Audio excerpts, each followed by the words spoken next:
What's up, guys? Doc Danny here with the Doc and Jock podcast, and I want to take a couple seconds to talk to you about one of my favorite products that I've added into my life in the last year, and that's the Perform-A-Sleep mattress. Hands down, this is the best mattress I've ever slept on.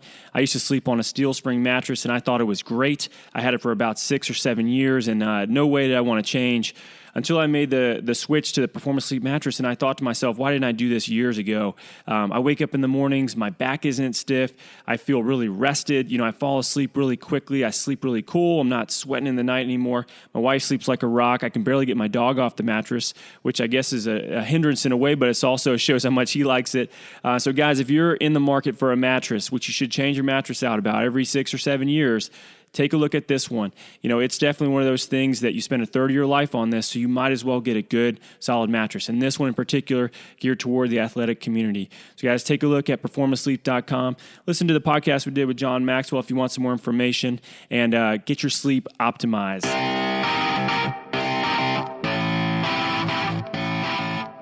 Hey gang, Coach Joe here to talk to you a little bit about Shoe Q. If you haven't listened to the show before, guys, you know I'm a weightlifter. I don't always run, but when I do, I run with my Shoe Qs in. Guys, Shoe Q, it's an insole with a heel plate built in. The heel plate has some ribs. Rib for her pleasure. Ew. And those ribs help turn the nerves in your feet back on and restore that feeling in your foot so you know when you're on your heels and what to do to get off of them quickly. The rib plate also encourages a midfoot strike, which properly utilizes and helps to rebuild the arch in your foot. And I'll tell you from personal experience, I don't always run. I do a lot more weightlifting, but I weightlift in my Shoe Q insoles because if you follow, I do a lot of heels off pulling.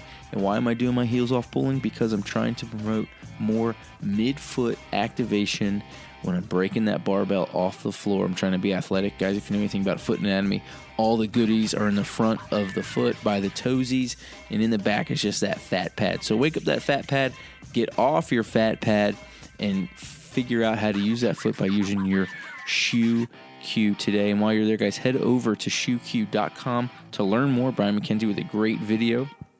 Also, guys, check out @ShoeQ on Instagram. And if you get fired enough to purchase the product, which you should, use discount code JOCK10, JOCK10, to get 10% off your Shoe Q today. Let them know that Doc and Jock sent you. Let them know that Coach Joe said you can do more than just run in this Shoe Q. And guys, I'm telling you, I use it personally. Love the product, and I think you will too.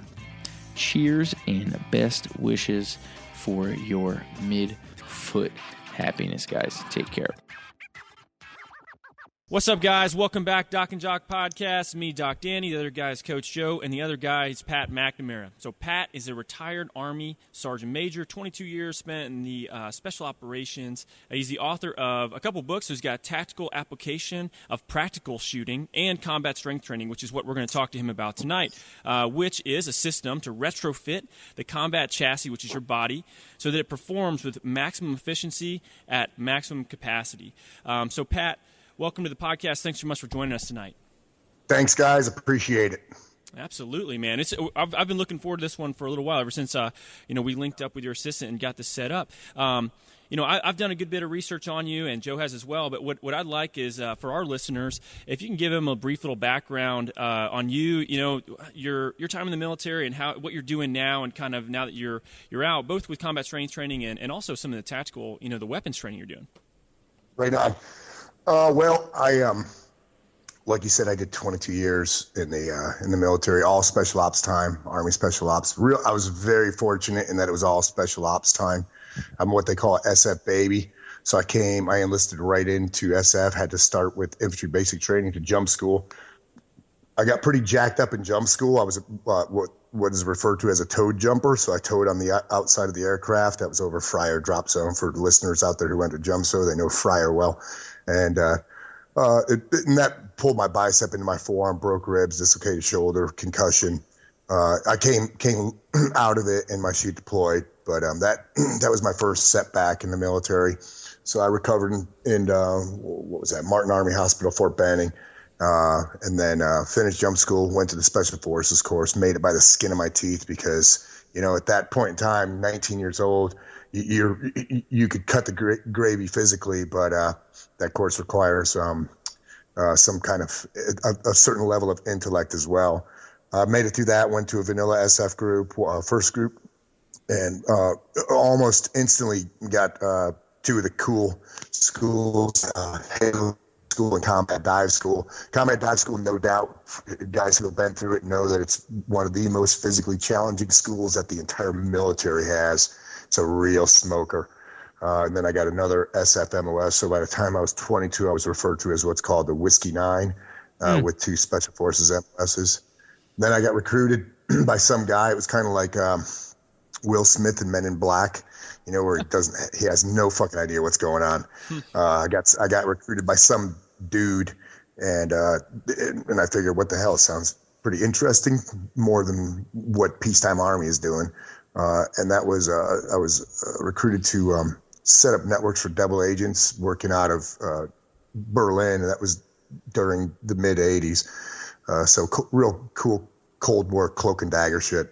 And then I got recruited for another job from that one, and that was to spy on the Soviet Army in former Soviet East Germany. It was really freaking neat, man. Once the Cold War dried up, 91, I went to selection for the unit, and I didn't make it through the first time, broke my ankle. I was invited to come back, waited a year, got healthy, and made it through the unit selection, and then ended up making it through the operator trainer's course here at Fort Bragg. I say here at Fort Bragg because I'm still located close to Bragg. And then I spent 13 years in the unit. And then when I retired, I've been doing I've been on the training house ever since, shooting tactics, close quarter battle, fighting, combat strength training. And then I have another book in addition to the ones you guys mentioned, that's Sentinel.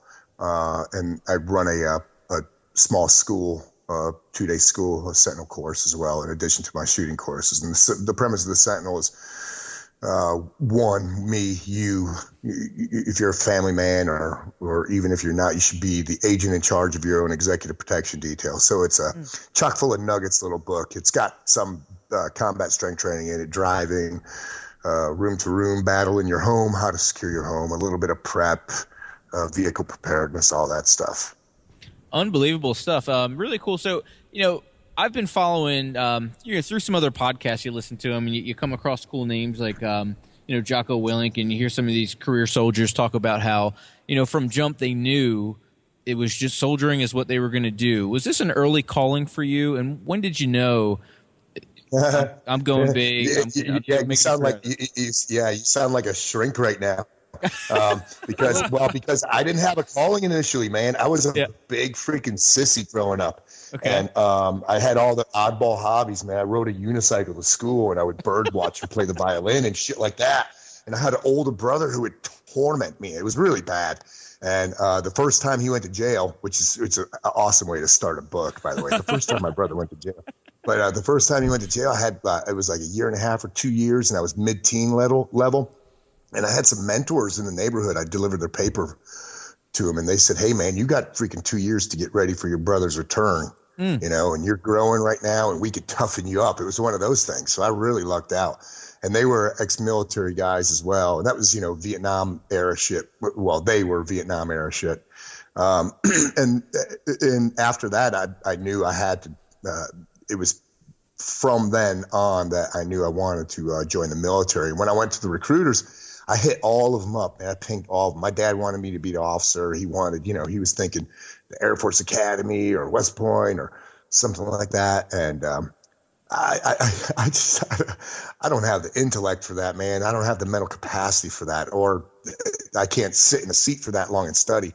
So I knew what I wanted to do, and it was more, it was more ground pounding, but I also wanted to be around smart guys as well. So I was thinking special ops. And I hit every recruiter up, and the Army at the time had the best roads to like instant badassery. It was either join a Ranger battalion with Ranger School or go in SF, because they had the SF baby program at that time. So that was in 1983. So I chose the SF route. Yeah, that's really cool, man. So the antithesis was your brother. You didn't want your brother beating you up anymore. I've got an older brother, and yeah, he used to beat me up all the time. Although he used to do this thing. He called it the washing machine. He's probably listening to this. He's gonna laugh when he hears me talk about it. Where he'd put me in a full Nelson in the swimming pool, and then he would dunk me repeatedly side to side. Right, so you would have to time your breathing and wait for him to get tired. And stop dunking you. And if you didn't time your breathing well, then it would really suck. So I got pretty good at timing my breathing. But that's not why I went into the military. That's a funny story. I would have got good at grabbing his nutsack, man, and squeezing it. Well, so here's where I got him back really good one time, and it was we were at a pool. So my dad was in the military, so big pool on a military base. Huge, two big old diving boards in an Olympic-sized pool, tons of people there. And so my brother's talking to these girls that he knew. He had just gotten into high school. I was in middle school. And I was talking to him, whatever, and I snuck up behind him, and I pantsed him in front of him. And all he had on was a jock strap. Of all things, I have no idea why he had a jockstrap on, but he was so sexy mad. Man. Oh yeah, sexy. So it was like my shining moment as a little brother, just like completely embarrassing him in a cold pool in front of all these girls. So yeah, it's great. Awesome. Well, so for you, and this is interesting, with the career or the direction you took, because it's kind of rare to see somebody that. I end up kind of going straight into the special operations community, but along with what the direction you've gone now in terms of combat strength training, which I think is the more education that soldiers can get on training, good quality education, it's just very needed. What was the intent with combat strength training, and why'd you write it? Well. Understand there was an evolutionary process there. It didn't happen overnight. I kind of have to go back and talk history, if you don't mind. Yeah, let's do it. Go for it. Yeah, well, so at the unit, a lot of smart guys, and the guys were cyborgs there. You got to understand. I mean, the level of freaking fitness that the guys had, and still have, is phenomenal. It's unparalleled. Every quarter, certain groups of guys would get together and we would discuss, emerging technology or funding, what money we have to buy what. And we had different council teams where all the operators from different squadrons would get together, or pools of them. And I was on one of the pools, and it was the gym council team. And once a quarter we get together and talk money and gear and stuff like that. And the guys wanted to buy new gear, and there was about a dozen guys in the room. We were talking gear, and I went in there locked and cocked, man. And I knew that I was going to ruffle some feathers because they were talking, all right, we have this much money. We want to buy this kind of gear, whatever it was, whatever the trendiest gear was at the time. This is probably 97, 98. Like hammer strength or whatever it was. And when the vote came to me, I gave it a thumbs down. And the guy said, well, why don't you like this gear? I said, guys, I kind of don't want to buy gear, man. I want to invest in the software, not the hardware. I want to bring in somebody to teach us how to work out. Now, you got to understand, man, these freaking meat eaters got pretty poopy pants, because telling a guy how to work out is like telling him how to run his barbecue pit in his backyard. That's right. So, yeah, it was like I stepped on their man card. And but I stated my case. I said, how many of us here have gotten physical training from a credible strength coach? I mean, unless you were a collegiate athlete, you probably did not. And yeah, we're stallions, but maybe we're doing something wrong, or maybe we are there's something better we can do. I mean, we hire outsiders for everything else, so why not hire outsider for this? Because it's 90% of our job, is being extremely physical fit. So I stated my case, and they allowed me to research it, and I came up with a pool of names and started making contacts with these guys. This is, dial-up modem shit. And a lot of credible strength coaches out there bit down and said, yeah, man, we'd love to help you out. The one that was available at the time, and he nearly freaking pooped his pants, was Mike Gittleson from the University of Michigan. And at the time, he was like the most credible strength coach in all college football. And he said, hell yeah, man. You mean special ops wants me to come down, teach them strength training so they could kill people better? What the hell? So he was blown away, and he came gratis too. And we did a quick K-PEX for him, a capability exercise, and ran the O course for him. And then we stripped off our kit, shoved it in a kit bag, and handed it to him. And he was blown away. He was like, oh my God, man, you guys' strength to body weight ratio is off the charts. And then we showed him our gym, and he said, this doesn't say combat on it. This says Bally's Fitness Center. Yeah. It was really, because we don't know, guys don't know. They don't know I travel now. I'm in all these pseudo bastions of fitness around the country, and I have to navigate my way through bench presses, and dudes are doing concentration curls and shit still. So we didn't know. We were the same way. So he not only gave us a PowerPoint presentation, took turns working out with like 3s and 4s per hour for 3 days, but he also blueprinted out our gym, told us what we needed to buy, came back and taught us told us where everything needed to be set up, and then gave us further workouts from there. Mark Twite came in from Jim Jones, got a bunch of stuff from him, and then we started bringing in PTs and Olympic coaches, and then it caught fire, man. From just one guy's idea, my idea, it went from the unit, and then what happens when the unit does something, other special operations units follow suit, and so it went from us to full-blown special ops. All branches are doing this pretty much the same thing now, or have a facsimile of it in place. So I got what I got from them, and then as I retired, I was thinking, most soldiers are they're disposable heroes. You're one-time use. And I did not want to be like that, man. I wanted to be stronger, longer. I wanted to be as fit for as long as I can. And Gittleson, that was part of his philosophy, is that self-preservation, longevity. So I started developing it more as I retired, and just kind of trickled into it. I didn't even give it a name until maybe 4 years ago.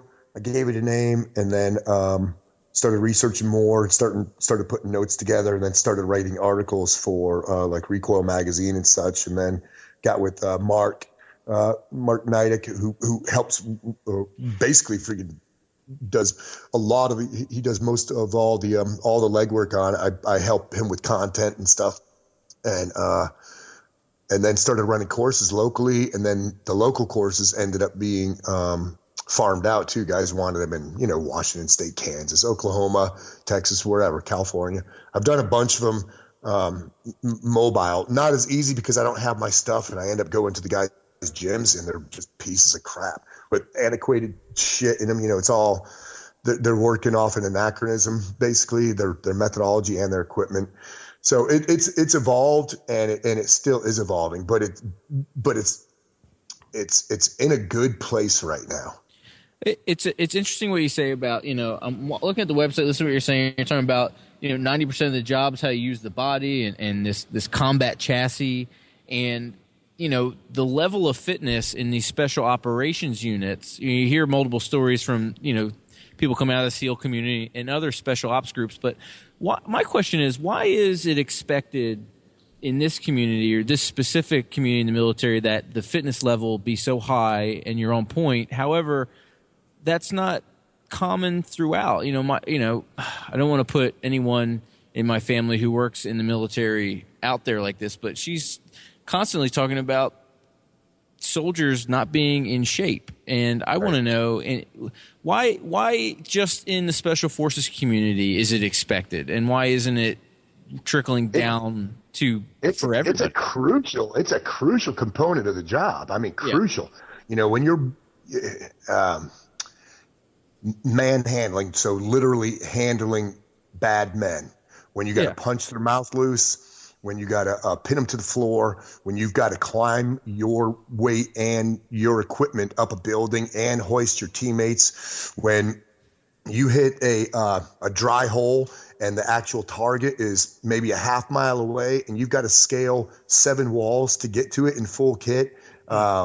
It's a crucial component to the job. Additionally, this is a fact. First off, strong body, strong mind, and physical performance. The way you perform physically, it increases one's confidence. And the more physical you are, the more confident you are. And then confidence, in my opinion, confidence and performance work hand in hand as well. The more confident you are, the better you can perform as well. So it's kind of a circle of events that has to be there. But yeah, it's I guess the other part of the question and answer is the guys in the military who aren't in shape. It's not as crucial to their job, to their being, it's not. I mean, it should be, but in their mind, they're thinking, well, I sit behind a desk, or I drive this vehicle, so it's not that important. But with the special ops community, it's crucial. I mean, when you're talking, maybe a COA, a course of action, is that you have to hump in 9 kilometers tactically at high altitude. That requires a lot of physical preparedness, and it's not going to happen by saying, well, let's start training tomorrow, and maybe in 3 weeks when the mission comes up, we'll be ready for it. Guys have to be ready for that around the clock.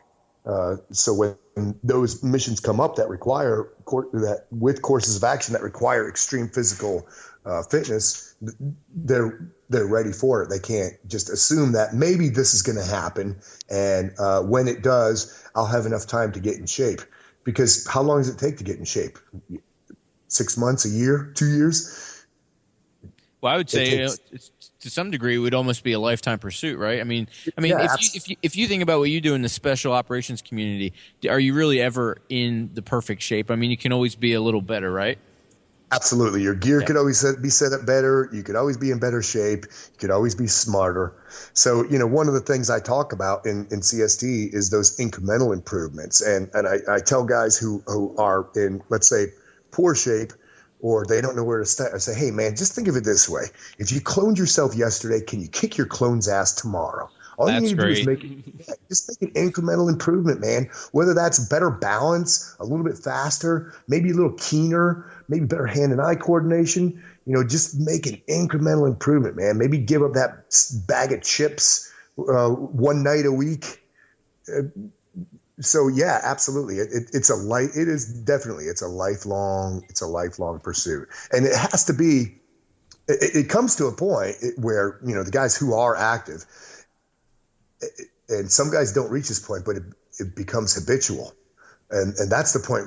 I think that's a good place to live, where it's habitual, where it's an absolute way of life, where that, man, no matter where I am, no matter how smoked I am, I have to do something, because it's not easy for me training dudes 2 days on the range in the hot sun and thinking, man, at the end of the day, I got to still work out, bro. And I got to do this on the road, and I haven't been eating good. So, but it's habitual. I know I have to do it because mobility equals survivability. I think the other thing to reference too would be that there's this common misconception, I think, of the general public of the military as a whole as being this very kind of fit culture. And I had this before I joined the Army, and when I got stationed at Schofield Barracks, and they put me in this job in a brigade where I was the PT for the brigade.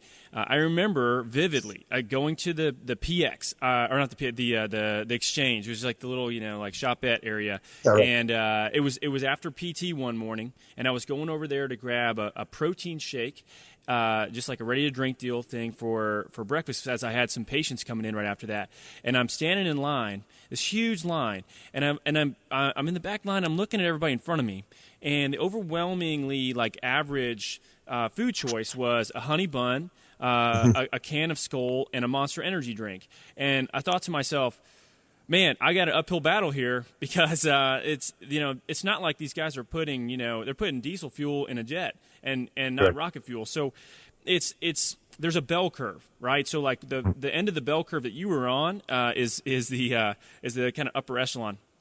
But there's also people on the other side of it. So and I think that the challenge is like this, the special operations groups that I've consulted with, they have massive amount of funding. I guess we can thank you for me having the opportunity to consult there. But it's essentially a lot of funding, a lot of resources, a willingness to learn new things, and it's awesome. The conventional military is completely different. They're very hard. It's a big ship, hard to change. So, or hard to turn. How would you go about solving the problem of these conventional groups, like non combat MOS? Like, let's say you have some support, battalion or brigade or something like that. Well, here's the thing. Here's the thing. You're talking about changing the culture. You know how long it takes? Forever. That's a decade. Yeah, to change a culture. And the other thing is, it is hard to break the bonds of institutional inbreeding. That is one of the biggest cruxes that both military and law enforcement have, curses that the military and law enforcement have, is that institutional inbreeding. Well, we've been doing it this way forever, so fuck it, man. Let's not put any freaking thought into it. It's been working so far. It's freaking horrible. And another point, I was just thinking about this. Those same guys who are eating the honey buns and shit like that, I guarantee you that on their NCO ERs there was some blurb about selfless service. Well, to me, that's selfish service, because here's the thing, man. And I talk about this in weapons training. There's four rules of the range, or 4 rules of gun handling, and I always hate the first one. The first one is every gun is always loaded, or some shit like that. It's horrible.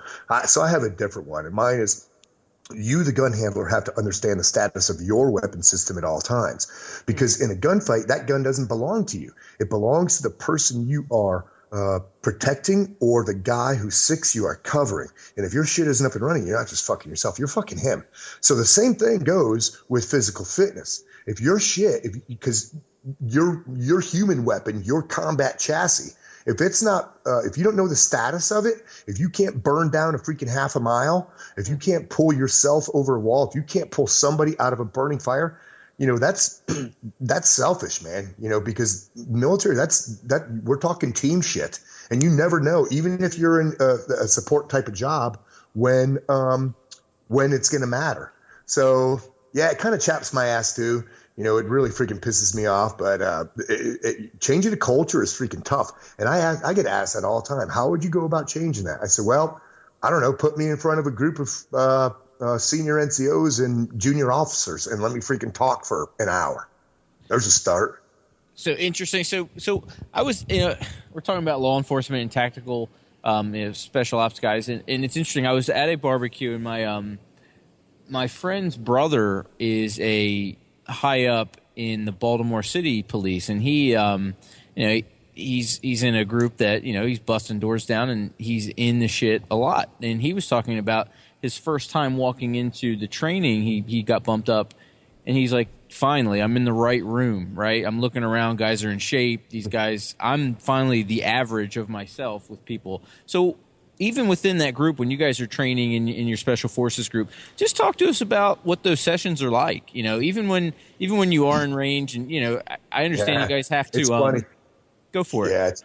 It's funny. Most of us there used to brag. We used to brag how we work our asses off to stay mediocre, amongst one another. We used to brag about that. We say, isn't this freaking a great place? We're freaking working our asses off to stay mediocre, because somebody was always better at something else than you were. And we would chit chat in the chow hall. That was when, like, the guys you normally didn't work with. So like another squadron, I would sit with guys from other squadron. We would compare notes. Hey, and there were certain like legacy drills or PT events that we did. And everybody knew them, like the big O course, little O course, gate to gate, things like that. And we would compare times, and, I would talk to some guys, and they say, yeah, well, I went ahead and did gate to gate. I said, oh, cool. What's your time on that? And I remember this guy said 28. And I went, what? Gate to gate, 20? And I was thinking, holy shit, man. Because my fastest one at the time was 34, and I was smoking. I was a real physical guy at the unit. And I knew this guy wasn't bullshitting me either, but damn, man, it was just always enlightening, and it was a pleasure when I knew I got my ass kicked like that. I was thinking, oh man, that's that guy's so got my freaking back, awesome. Right? I mean, you want right, exactly, yeah. Yeah. Not only does he have my back, but he's telling me, bring it on, man. Here's another challenge for you, dude. And we were always constantly challenging one another, whether it was a shooting event, physical event, combination, some kind of brain game. The challenge was always on the table. Somebody was always thinking up the next thing. And it was just dudes talking to dudes. It wasn't something that was mandated from the top. It was just, how could we make ourselves better? Oh, I know. By challenging one another, by coming up with some crazy shit, seeing if somebody bites off on it, and seeing if they want to accept a challenge. So yeah, it was a really freaking neat place, man. Really freaking neat in that aspect. I loved it. Every minute of it. Well, what if there's somebody listening to this and they have intentions of going in the military and wanting to try to make it through training and get in one of these more elite groups? What's your advice for them in terms of what should they focus on in their physical training? Staying healthy is number one. If you're going to, let's say, some kind of a tryout or a selection or something like that, you don't want to go to those peaked out. You want to go to them in shape, because usually you want to peak out during those. You don't want to go there top shape, because when you're in top shape, you're right on the precipice of breaking down too. Having a knee blowout or some kind of bursitis or a tendon problem. So you want to go healthy with a good balance of endurance, nothing crazy, just a good, knowing that you could go for a long time endurance wise, knowing that you could pull your own body weight up a couple dozen times, but you just need to think healthy, tough feet, good shoes, and just you've got to train smart, man. You can't do one of these trendy type of workouts where you're doing a bunch of herky-jerky movements, where you're taught the right way to do an exercise wrong. You want to be as healthy as possible, make sure diet's good, hydration, all that stuff, but you don't want to go peaked out to some kind of selection event. That advice is great, and honestly, it reminds me of high school football days and college football days where the coaches were so concerned with, in August, show up strong. Because if you showed up, like you exactly said, if you show up really fast or not with any weight on you, August practice is going to burn you up. And, the last thing they wanted is guys to lose 20 pounds and then be a shred of themselves. So it was always show up big, show up strong. And honestly, with football, it was like, you could be as in shape as you want, but nothing's going to get you in shape for that first game or putting the pads on and going body to body. So I think that's really cool advice. So once guys are in and they're also training, I'm looking at some of your Instagram feeds and it talks about it. I want to ask you about this, your idea about when you're working within your capabilities. Is this something that is a general prescription for you for folks who are downrange, guys who are working hard, guys who might be in their season currently? Because you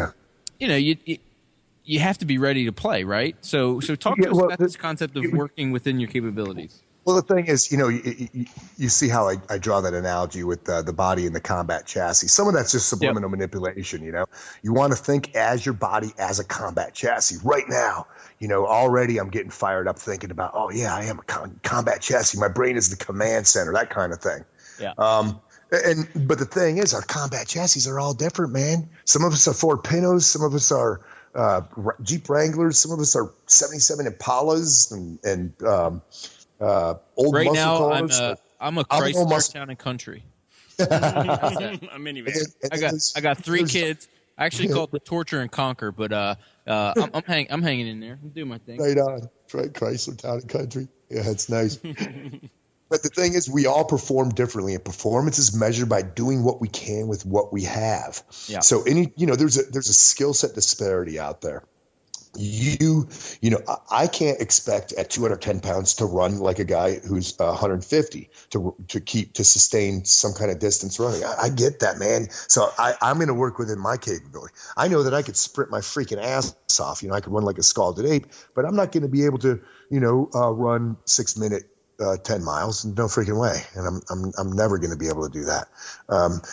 So I think it's important that guys understand that. So working within your capabilities requires introspection, or what they call in the sports psychology world, that metacognition, thinking about your own thinking, knowledge about your own knowledge. And you've got to understand that right off the bat, that we all perform differently. Performance is measured by doing what we can with what we have. And all I need to do is make that incremental improvement to the structure of my combat chassis, the structure of my home. Where is my home? And how can I make an incremental improvement to the structure of that home? Because a lot of guys, especially if they're around other dudes, are going to want to work up to that guy's level. Bro, you don't live there, man. You don't live there. Don't work That's up right. to that guy's level. Figure out where you live. We're all different. And I think that's something that a lot of us can't figure out. Guys working via muscle and fitness or following some programming that somebody else wrote. Sometimes programming has to be pretty personal, or you've got to scale programming to your likeness, to your being, to your combat chassis. So yeah, it's pretty important. Otherwise, you get jacked up. If you're not working within your capability, because why do we work out? We do fitness to stay fit. If you're breaking yourself, it's not fitness, and you're just a dumbass. It really ticks me off, because I worked out in a gym, one of these trendy gyms with a name, and where guys would capitulate to the whiteboard. They come in and say, well, the board says it. Yeah, I know we did freaking burpees yesterday or whatever it was, but I'm going to do them again because the board says it. So I'm going to be subservient to the board. And I would tell these guys, I'd say, hey, man, you're going to jack yourself up. You can't do 50 freaking dumbass kip and pull-ups and not rip your hands. And let me tell you, ripped hands are not a freaking badge of honor. They're a sign of stupidity. Nice. And they'd say, yeah, but the board says it. I'm like, hey, man, I just built a badass alternative over here, because today for me is power day. And we're going to work massive transverse plane of motion. We're going to do safe plyos. Or low impact plyos, and it's going to be badass. So if you change your mind within the next 10 minutes, you come over me, because I'm working with Jim or Scott or whoever over here. And then they do the workout, and then they wouldn't show up for a week because they'd be incapacitated. And then they come back and say, yeah, you were right. I say, yeah, of course I'm right. You're retarded, and I'm not. Yeah, but you freaking capitulated. You were subservient to the board. Anyway, I had to leave those kind of gyms. I couldn't even run my outfit out of that, because I got sick of seeing people learn the right way to do exercises wrong. And it was horrible. The replication of movement day in and day out, the programming was all jacked up. So I had to leave that. And finally, I'm lucky I found a really cool MMA gym, bare bones, real Spartan, not too far from me. So. Well, there's, I've seen that firsthand in a lot of ways. In the military, I remember when I was at Schofield Barracks, we had this place called the Sweat Factory, and it was just this like kind of functional fitness facility, and we got an hour and a half for PT. And what I used to do is I would go to these different companies, I'd train with them for a week, and then that Friday I'd basically write a summary of what they were doing and what they could do better, and submit it to their company commander. And and I did that for quite a while. And I remember there was one brigade, and these were actually like IT guys, military IT guys, and an hour and a half, and their assumption meant they had to be physically doing something of some sort for an hour and a half, like movement-wise, right? Not necessarily just different facets of training. And by the end of that week, I was so broken down because the entire week was just like an hour and a half every day of body weight movements for an hour and a half, or a long Squat run. for an hour. Yeah. And it was the same thing. Like I remember one workout, it was 12 movements. It was 50 different movements. And it was 12 of them. And like toes to bar were in that, strict pull-ups, strict chin-ups. So there was a ton of stuff, and it literally would take you an hour and a half to do it. And it was so dumb, because I was like, guys, just because we have an hour and a half doesn't mean we have to fill it with just random crap for an hour and a half. Like, this is not very smart. So with combat strength training, what are the principles of that? Like, if you were to break it down in a nutshell, from what it sounds like you're a smart guy when it comes to training. So the system and application of it, what are the principles of it? All right. Well, let me just caveat on something you said there, the time thing, the hour and a half. There's very few of us who have that thing called a job who have that kind of disposable time. Right. You know, an hour and a half is a long freaking time. So I want to scale that down, you know, and I've been doing circuit type training for a long time now, and reading or following other guys who are a lot smarter than I am in it, and do the same kind of thing, you know. So what I like to do is work in anaerobic chunks in circuit to near metabolic threshold to achieve an aerobic goal. So like between 25 and 35 minutes. For me, I go a little bit longer now because I like to do bag work, and I'll go 15, 20 minutes bag work. Plus I'm older, so I like to make sure that I'm really freaking warmed up. I'm not just going to do a 5-minute warm up. I'm going to do a 20-minute warm up.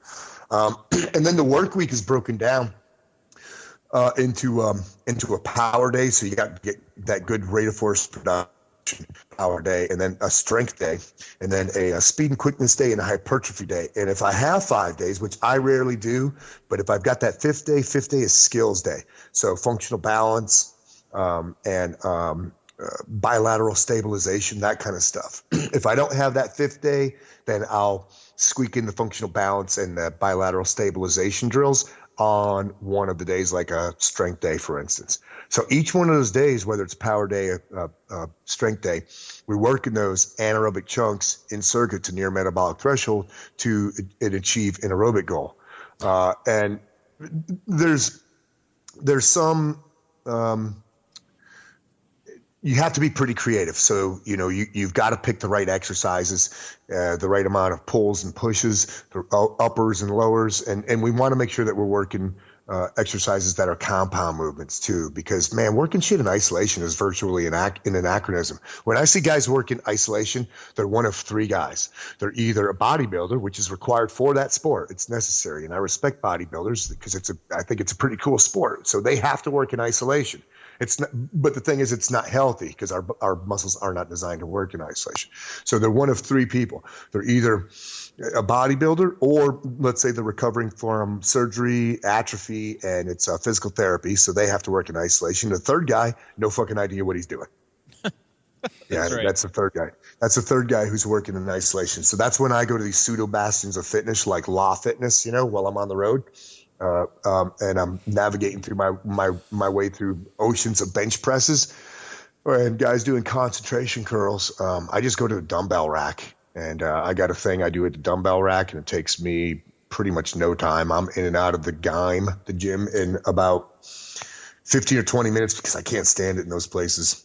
Guys flexing in the mirror and stuff. But I was gonna say, I love the prescription in terms of you know, even with what I'm doing with weightlifting here and there, I'm training a lot of regular folks. And for me, It's a similar deal where it's like, you know, hey, I'm going to program the 3 days. If you get the 4th day, let's do some conditioning, some basic skill stuff. And I love how, you know, even with something like combat strength training, you know, we got Pat McNamara, you know, badass special forces guy, but he still has this prescription that is conservative. And even that 5th day, that if you get it, is a skill. So I commend you on that, and I think folks need to look at this because you know, really do. Go ahead. I'm sorry. No, I was going to say I appreciate the fact that, you know, it seems to me like the trend in fitness now is work until you die every day, because every day is the competition. And to some degree, I think it's great to have goals to train for. I think it's great to be always leading up to a competition, but you cannot train every day like you are competing. So with that in mind, when you're talking about your 4 to 5 days you're getting in, we kind of have an idea of what's going on in the skill day. What's the time frame you're looking for? And when you talk about these bouts of anaerobic chunks, about, you know, maybe walk us through one of these chunks and what they look like. Oh, okay. Let's take a power day. I've got a bunch of exercises with a bunch of names that I invented, you know. So power day, I've got like a bag of body parts, punch to the jaw, punch to the nuts. Nice. I like it. Yeah, I got some key names for them. So Pat, are you secretly a 12-year-old boy? It sounds like. Yeah. Great. Yeah. It seems like the cooler the names I give them, the more guys remember them. They say, "Oh man, let's do some bag of body parts." And bag of body parts is high school strength coach. It's great. No, it's fun. No, it really is. So for instance, a bag of body parts, 90-pound sandbag, it's on the ground. You don't use the straps. You grab the material for that distal finger strength, and you twist it and set it on a 4-foot box behind you. You go the other way, retrieve it, set it back on the ground. Pick it back up, go the opposite way, set it on the box, turn the opposite way, grab it, set it on the ground. So, but you want this to be a power movement, so good rate of force production. So I might do that. Either and they come out about the same, 10 reps or 1 minute. It's about the same. Got it. So it's those anaerobic chunks in circuit to near metabolic threshold, and then I would go from that. The only break is whatever time it takes me to walk from that one to the next one. So I want to make sure that I take a good 3 deep centering breaths by the time I get there, so I can explode on the next one. Whether that's the next power movement is a sled thrust, where I'm thrusting the sled with full body, down to either those 10 reps or 1 minute. Once again, about the same amount of time, and then right to the next one. And then I'll do those. Let's say I have 5 of those. So I do 5 for a minute or for 10 reps, and then go through the circuit 5 times. So that's about 30 minutes. Cool. That's 1 minute per, plus whatever time it takes me to walk from one to the other, making sure that I've taken enough deep centering breaths so that I can explode on the exercise. So I'm not turning that power movement into a strength movement, because that happens a lot. When you work in power, you end up muscling through something when you got to tell yourself, no, this is a power movement. I want full body explosion on this. I don't want to strength through it. So there's an example. I had another point. You brought something up, man, and I had a good point, but we'll probably find it somewhere. We'll come back to it. And I was going to say the bag of body parts move kind of sounds like, to me, Olympic weightlifting for special forces and awkward carries.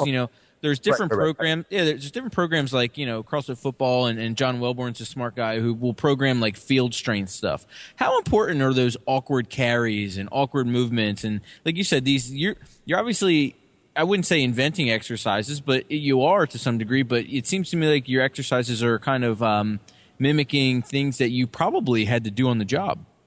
You pegged it. It's exactly that. Let's say loading up an armored Hummer.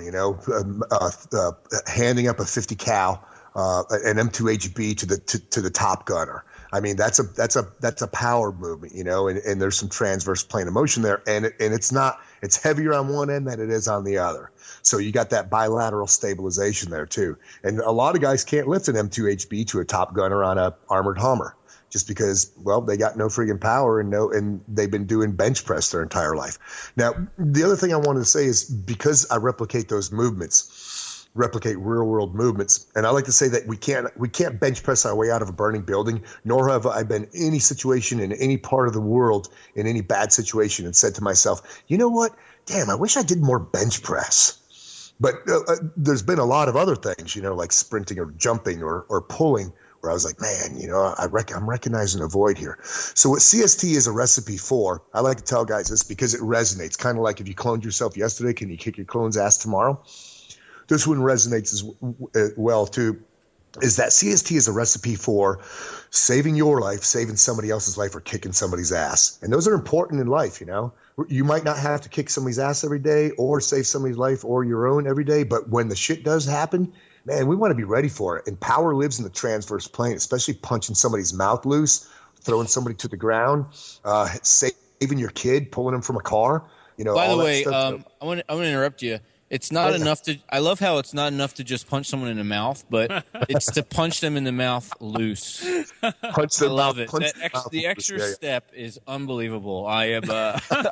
I'm stealing that one, Pat. Sometimes I say punch him in the epiglottis because it sounds funnier.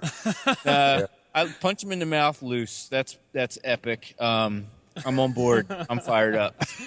You bring up a good point though. Like, I mean, I kind of want to get onto the topic of combatives, because there's a Tony Blauer is a guy that works with a lot of the CrossFit community that teaches a SME course, and he says, what good is a 500-pound deadlift if you're dead? And right. And Blauer's a good buddy of mine. Okay, well, and Awesome. he, it makes total sense, right? So is this all? It's all for show, and this is for like you're a beast in the gym, but when it comes down to it, like you can't really functionally use some of this stuff in terms of being able to protect yourself, your family. So what's your opinion on combatives of some sort and training that in association with training the body in a traditional kind of gym sense? You're doing it. I see you sitting out in front of me. You're setting that soapbox out in front of me right now. Yeah. Hey, Go ahead, here's get on the thing. it. Get on it. Because you know what? Because freaking combatives, especially with dudes, is an emotional topic, man. It's so freaking emotional. I mean, because guys are bound to their system and their style, and guys are extremely opinionated about it. And I have gone round and round and round with dudes on this. And, like, for instance, we made the unit we made Gracie Jiu-Jitsu famous. We made it what it is. By hiring on Hoyce. Great freaking guy, and damn, man, that's a badass style, and it works. But it works, it works in the freaking octagon, and I appreciate it. And I think, there's a time and a place for that.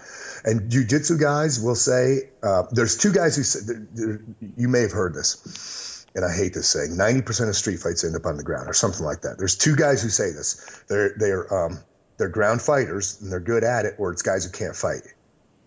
Those are the guys who say that. Yeah, 90% of street fights end up on the ground. So the philosophy was for a long time. And now the community has changed, and they're going more like MMA style. But back then it was like, hey, let's take it to the ground. Hey, man, we don't live in the freaking octagon. You got 60 pounds of lightweight shit on, and you're not one-on-one, and there aren't any freaking rules. If you're on the ground, you could, with somebody on top of you, you could be getting your head kicked in by his buddy. My philosophy is mobility equals survivability. Let's say that's true. 90% end up on the ground, which they don't. That's a freaking bullshit statement. But I would counter that with about 100% of fights start on your feet. Yeah, you're right. About that. And the other thing is, if you take a fight to the ground intentionally as a primary, you are relinquishing your number one defense mechanism as a human being, which is mobility. So, I'm all about, and this is a Blauerism, that ballistic microfight. And I went round and round. I have a long career not career, but more a hobbyist, but I've spent a lot of time in combatives, a lot of it. Everything from, I was a really good wrestler. I even wrestled in the Army. I did Taekwondo. I did Muay Thai. I spent about a year and a half in Thailand. And when I got to the unit, we were doing MMA before MMA was a thing. We would just get in the ring, kid up, and say, your style versus mine, let's get it on. And we would just kind of, 50%, 75% bash each other. And I always held my own. And then one day I got my ass kicked. I got knocked out, and it was by just a stand-up boxer. Now, he was good. I mean, he was pro level. He had a couple pro fights. And then a week later, another pro fighter who had 6 pro fights and like 90 in the Army, I got knocked out by him too. And I went, damn, man, I guess I have to, go back to ground zero. So I started back with the boxing. I did that for 4 years, and then added the clinches, the knees, and then added some ground game in there as well. But for me, that primary, you got to stay on your feet. And when I teach combat strength training, one of the things I noticed is there's a chunk in there. There's several little segments besides the little micro workouts that I present to the guys. But one of the things I teach them is basic stand-up fighting.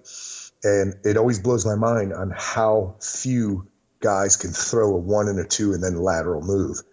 Their proprioception sucks, no kinesthetic awareness, no athleticism. And it's almost an embarrassment when I see them throw a 1 and a 2. I mean, there are a lot of badass guys in my classes, and I'm like, damn, man, this guy's had this guy's got skills, but most of them suck. So a couple things here. I'm hearing. Are you dropping bottle caps too, Pat? Are you drinking beer with us here? Because yes, for the listeners, for the listeners who don't know, I'm on vacation in Topsail Island. I wouldn't you guys? I was there 2 weeks ago. Oh, Topsail Island is. I got 3 weeks ago. I spent 4 days there with my new wife. topsail is bad, and I love it out here. But I want to let you guys know I had to switch to a Cabernet because I drank all my Coronas, so they're gone. So I'm on to the red wine. But that said, you bring up this idea, this combative thing, right? So and you bring up the fact that guys really, you're surprised by the lack of fighting ability and ground game and stand up and what's going on. So to me, it's like there's no need for it in the sense that, in a general sense, guys don't have to fight to earn their keep. But, I'm on that plane where rarely do I have to engage in combatives, at the grocery store when I'm in my town and country with my 3 kids. So my point is, as a guy who grew up playing football and team sports, and now as a guy who kind of totes the barbell and working that a little bit, I'm not lying to you. I have this itch. We had a conversation with Rob Wilson about Muay Thai, and you hear about grappling. A guy like me who is starting to get an itch to get in combatives and judo and things like these are just popping up everywhere, and I'm getting this itch to do it. A guy late in his life figuring out these sports. Well, how might they get into it? And a guy like myself, I tell the same guys. I tell everybody the same thing. If they could find a quality boxing gym to start out, and because there's certain intangibles that you gain from that. For instance, zone awareness, spontaneity, non-telegraphic motion, fear management.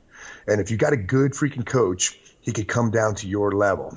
So you got this element of fear in front of you, and you're going to learn that spontaneity, non-telegraphic motion, zone awareness, fear management. You learn zone awareness because you keep getting popped in the nose with a jab, and hence the fear management. And it's and you learn fast, man. You learn real fast, and it's practical application. So you've got your 3 kiddies. You said 3 kids? Oh yeah, and I love them all. Right. I have a 5-year-old. You got your 3 kids. Yeah. You got to think. You got to think that I'm reverting back to my Sentinel book. You're the agent in charge of an executive protection detail, yeah, and they're right. they're your PC. They're your precious cargo. So most guys who are gun carriers, like I don't go anywhere without carrying a gun, but it's going to be physical long before it becomes lethal. And most guys will say, I'll just shoot the motherfucker. Well, you're not going to shoot a guy who's, physically in your face. That's called murder. So you got to know the gap. You got to know that zone, and you got to know when to bash. You got to know when to walk away, when to create a gap, when to run, when to tell your kids, okay, kids, this way. Or, you're in that Murphy moment. You have no other option but to bash somebody. It's got to be from that non-telegraphic, from that non-aggressive posture. You got to bash them in bunches, and like I said, that Blauerism, that ballistic microfight, and so you could create that gap, so you could boogie, so you could live again, so you could save your kids' lives. So I think it's real important. Most gun carriers will just say, I'll just freaking shoot them. But no, you're not. You're not going to just shoot. Well, there's rules with guns. Yes, yeah, you can't just. Yeah. And it's cool that you say boxing, because I wasn't expecting that. Honestly, you hear, get with the, learn how to roll. The judo stuff, like you said, you hear all this about in a street fight, it's going to go to the ground. But you know what? It's an unbelievably good point that 100% of them start on their feet, and this kind of spontaneous learn what to do with your hands, stay up, that makes a ton of sense to me. And you got me thinking, man. That's a great, thank you. That's a good point there. Yeah, it's logical, because the zone awareness thing is huge too. And the other thing is, you got to think liability, because there's cameras everywhere. So what boxing teaches you is lateral move. And because you don't want to close the gap on a guy, and you don't want to back up, because you don't want to go ass over tea kettle. So you want to cut corners. Even if you're in that non-aggressive posture, your hands are up, you're saying, look, bro, I don't want any freaking problem. Look, I don't want any problem. And sometimes a lateral move that's obvious, like if you've got a good zone, like let's say 5 feet, so you're not letting the guy close on you, and you do an obvious lateral move, you're going to put a bug in that head. Not only are you going to disrupt his OODA loop, but you've taken him off the X, and now you've put that bug in his head. When he sees that lateral move, he's thinking, what does that guy know, and do I want to know what he knows? Nice, yeah. So it's tactical deception. Even if you don't know shit, that could freaking defeat that predator, because a predator, just like in the wild, does not want to get jacked up. he needs to live to find weaker prey the next day. So it's powerful stuff, man. So that's where I would tell guys. That's what I always tell guys. Hey, man, try to find a good box. An MMA gym has guys who are really good stand-up fighters, but that's where I would start. Very cool.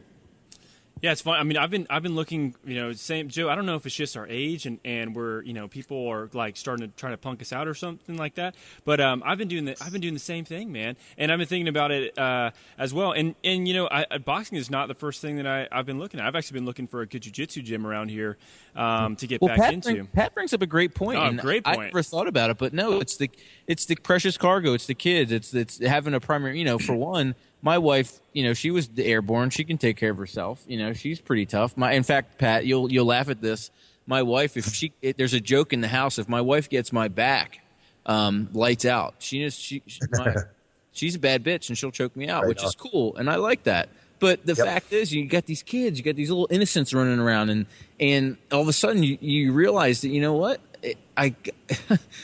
fuck me, I'm fine, but they're not. You know what I mean? So right. I think to some degree there's just some unconscious level of that, and and for one, it's just a guy. When you're you're in middle school, you're mixing it up. There's a pecking order, and you train alone in your garage for so long, you want to do things to get in a pecking order because whether you're at the bottom and want to climb the top, or you're at the top and you want to stay there, I just think that that's a guy thing where you just want to see where you stand with other guys.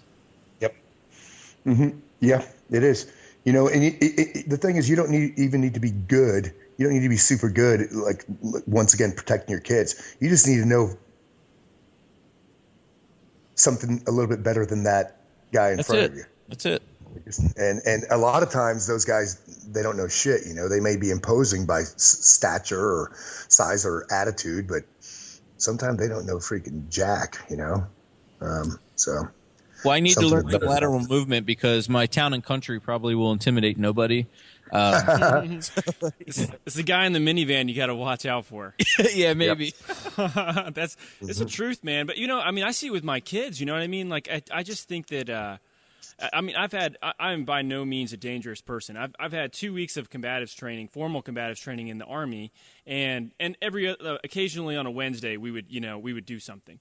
And but even a little bit of that, I at least have a plan in mind. I have something that I know, like, okay, well, if he does this, I can do that, or this or that, or whatever it might be. And I think there's just a confidence level that's associated with it. And I see it with my kids, and I think it's something that no matter who you are, I think it's a skill to learn, because we can talk about functional fitness all we want, but Tony Blauer is 100% correct, man. I mean, if you're deadlifting a bunch of weight and you can do 100 butterfly pull-ups, it really doesn't mean too much if you don't understand how to just kind of take care of yourself a little bit. Right. He's got another ism that I have to quote too, because I call him the ism master, but because it falls in line with what we're saying. Let's call that conflict or altercation or guy in the parking lot. You got your kids with you. He's got an ism that says, if you can't think to do it in training, what makes you think you can think to do it in combat? That makes total sense. Yeah. It's a good one to wrap your head around. Well, it's the redundancy of the training, right? I mean, I remember constantly doing the same crap over and over again. All right, lateral movement, close the distance, whatever, or pass somebody's guard, and it was very redundant and boring. But I think the whole purpose of that is so that it becomes second nature in a way, so that when you're in a sense, you're thinking about it. Absolutely, and that's the thing about boxing too. I teach guys 1s and 2s, and 1-2 lateral move, follow with a 1, that kind of thing. And it's that I forget the Bruce Lee quote, but I don't fear the man that knows 10,000 ways and can do them 10,000 things one way, but the man who knows one thing and could do it 10,000 ways. And the other thing is with the redundancy, we want to work to enough repetitions, meaningful repetitions, until a skill can be accessed at a subconscious or intuitive level, right, to the point of automaticity. So if you work those skills enough, I mean, my wrestling coach said it in high school, hey, Mac, if you if you practice this throwdown 1,000 times, you'll be able to do it in every match. And I worked on it my entire junior year 1,000 times, and I had the record for takedowns my senior year, and it was a throwdown or backup was a dump, and I was able to get on every freaking buddy. The record still stands. So yeah, that not redundancy, but repetitive action is important in most skills, whether it's playing a guitar or building origami animals or like doing a martial art or fighting technique. We want to be able to access those on a subconscious level, because conscious level tasks, we need to plan, predict, forecast, that kind of thing. Yeah, even in weightlifting, it's the same deal. I mean, when you take the sport of weightlifting, snatch, clean, and jerk, you want to lift without lifting. You want to lift without thinking. And, I can even remember watching – when I first started watching MMA, I forget which fight it was, but it was a big one. And to me, as a guy not following boxing, I saw it go down. I was like, oh, that was a lucky punch. And some guys who were in the sport to some degree, they looked at me almost offended. They're like, no, that's training. And it was kind of that deal. He knew his opponent, stepped away, and he hit him right on the button and knocked this guy out and fired up. So what other things do you think in training, we're talking about combatives, we're talking about awkward carries, we're talking about hitting some anaerobic chunks. As a takeaway kind of at the tail end of this talk, what are some other takeaways that you think maybe guys who weren't even want to get into combat strength or weightlifting, but what some holes that you might see just in dudes or guys, some holes in their training that you think the general guy needs to attack? Yeah, I struggle with this one in my shooting courses, and that's footwork. It's that proprioception, cool. Or kinesthetic sense. That's a massive one to me. And so even in my shooting courses, I set up drills and I call them dance steps. And most guys suck at dancing, man. They're not light on their feet unless they were like a collegiate level athlete. I could tell. When I see a guy move through my shooting courses, I say that guy either does martial arts or he was like a ball player, basketball, baseball, football, something like that, or soccer player, because he's got good foot movement. But that's a huge one, that void, that being able to push, plant, and pull and be smooth on your feet and move like a ballerina instead of an elephant. So and that sounds like a real simple one. And I tell you, man. Simple usually works, right? I mean. Well, yeah, but here's the thing with us guys, and we're all guilty of it. We don't practice the difficult stuff. We practice what we're good at. Yeah. Regardless of what the skill is, we're good at practicing what we're good at. On combat strength training, do you have some basic agility? So to me, what you're talking about is like agility work. Maybe like you might get we could say like ladders and doing, karaoke, that kind of thing. Very cool. Yes, I have a bunch of my own little inventions, but yeah, a whole bunch of them. Yep. So what are your ladder drills like? I don't have ladder drills because I want to kind of think, I want to invent my own stuff. So I have like a drill called the 7. It's 7 cones and you move forward, backward, lateral, obliques. You're not loosening anyone's jaw at the end of that drill? Or like I'm not punching anybody's mouth loose. Bust the motherfucker's kneecap. No. No. But there's a whole bunch of that stuff in there. A lot of I'll put guys on rubber bands and have them start in one box where there's already tension on the person, and have them move to other boxes and then have to back up and stop in the same box. Oh, very cool. Yeah, and some guys you could see they have it, but the percentage don't, and they're tripping over their own feet. So it would sound to me almost like I'm outside on the porch. There's like, you might know what kind of helicopter that is. It looks that's it's a 53. Okay, there it is.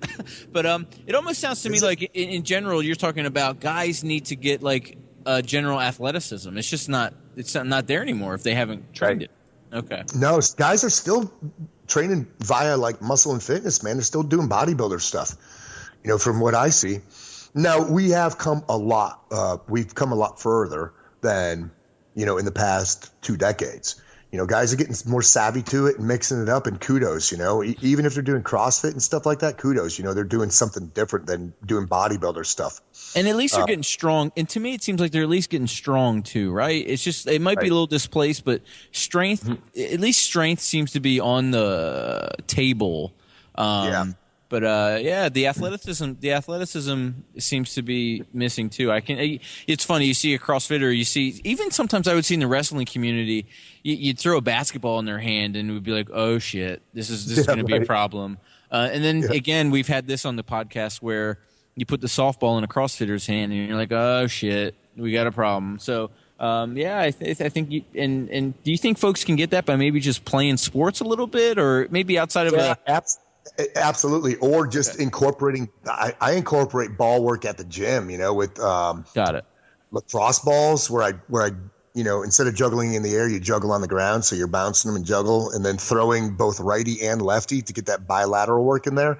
And initially you look like a European throwing a ball when you're throwing left-handed, but you catch on, after like 100 reps, you don't look retarded anymore. But I think it's good work, just whipping a ball. Plus it's a good primitive skill to have. Being able to throw is a good primitive skill to have, picking up a rock and dinging somebody in the crown with it. It's just it's a good primitive skill to have, and one that guys wouldn't even think about. Well, Danny, we're having a good talk here with Pat. It seems like we're talking about fighting, getting strong. We've covered beer. We're talking about keeping the kids healthy. We haven't covered beer, because beer is important. I was going to say the other thing we didn't cover is sex. We haven't done that. Where does that fit into the program? Because we need to. You got to sow your oats. No, go ahead. No. I was going to say, where does engaging the wifey? Where does that come into play on this? Because it seems like that's the one thing we're missing between the fighting and the drinking and the training and the getting strong and the athletic work. It might be a mistimed joke here, but it seems like the last thing we need to cover is just being a man and doing it in the bedroom. Yeah. I think it's real important. To me, everything's a competition. Everything. Yeah. So, okay. not to be the first one to climax.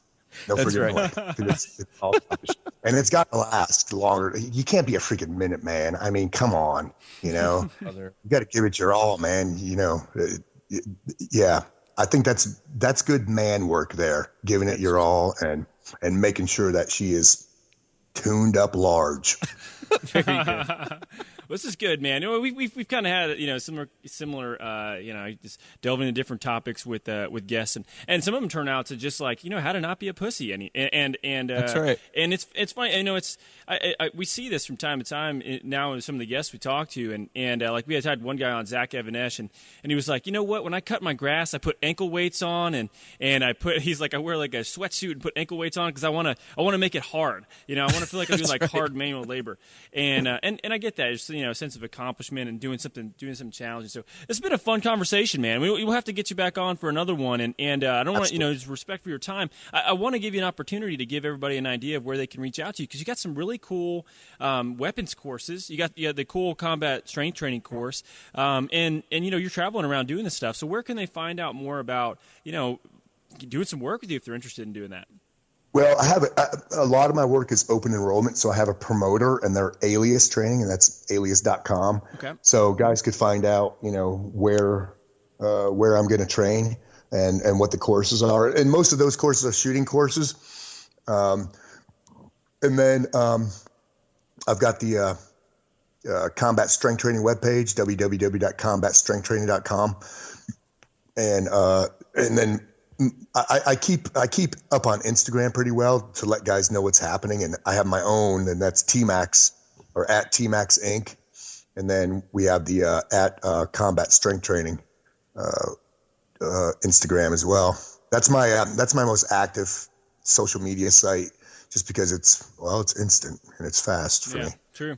Very cool. And I guess we covered this pre-show a little bit, but everything right now, people can access you mobily pretty easily. But if guys wanted to, you're around the Fort Bragg area. I don't know if this is, with your Soviet training, early days. I don't know if you want to disclose your location, but I mean, if someone wanted to maybe pay up and meet Pat and hang out with him or whatnot, is there an opportunity to train with you personally?